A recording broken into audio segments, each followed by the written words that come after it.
Edward Cole was born in Iowa on the 9th of May 1938. He was the second son to parents Laverne Cole and Vesta Cole. Then he became the middle child after his sister was born in 1939.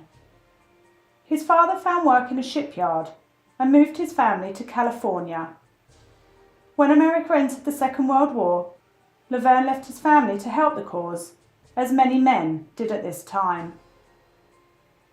While his father was away, his mother became lonely and started multiple affairs, taking her young son with her when meeting these men. His mother became emotionally abusive towards him and did all she could to belittle him, and even took to dressing him in girls' clothes, which he was teased about in school. When he was 8, he was subjected to cruel jibes and bullying from his peers. So much so, he became violent towards a fellow 8-year-old and drowned him in a nearby lake. After police attendance, it was considered that this was all just a terrible accident, and the death was registered as just that. His anger did not subside after this. He began drinking in his early teens and was arrested many times for petty crimes relating to drink and some minor thefts. Finishing high school, but not very successfully, Cole signed up to the US Army.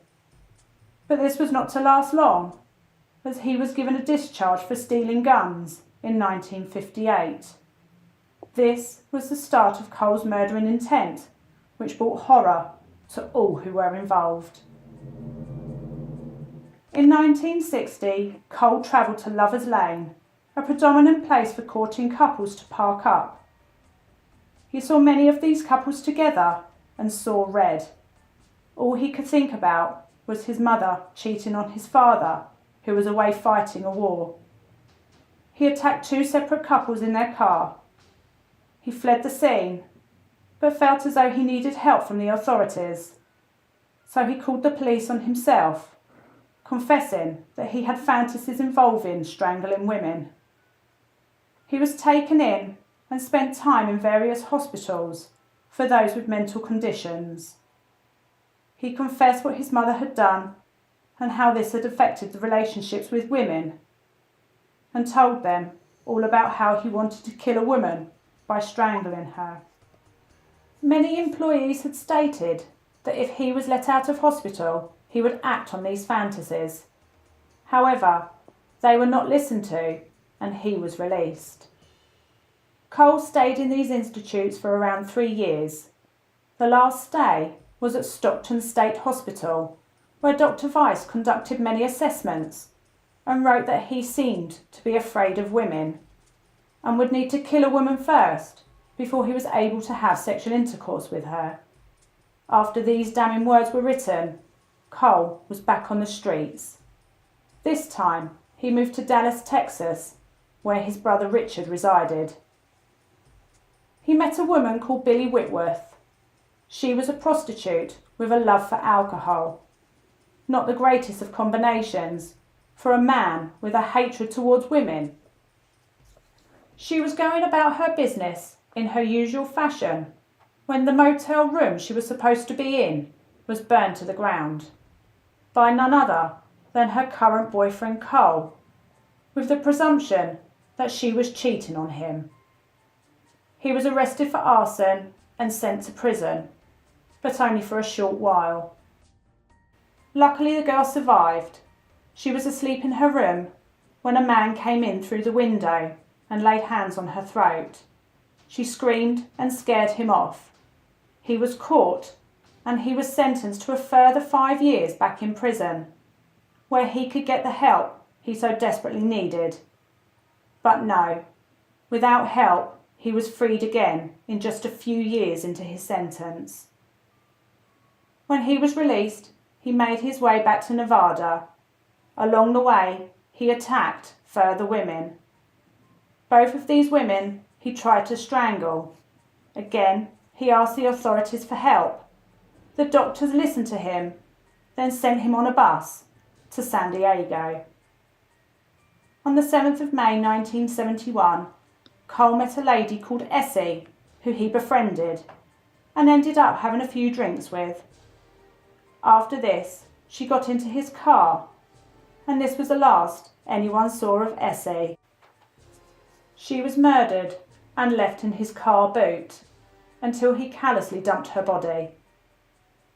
A couple of weeks after this, Cole attacked and killed another lady, who he left in a shallow grave in a wooded area.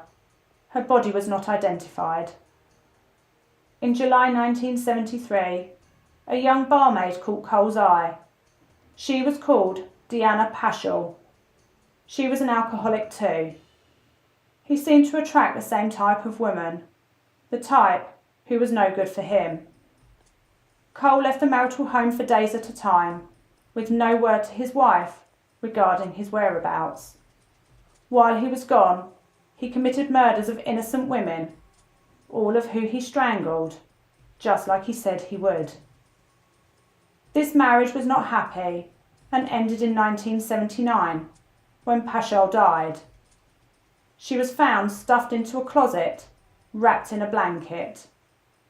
The police took her body away and found that she had died of drink-induced injuries, and this was put down as just that, another accident.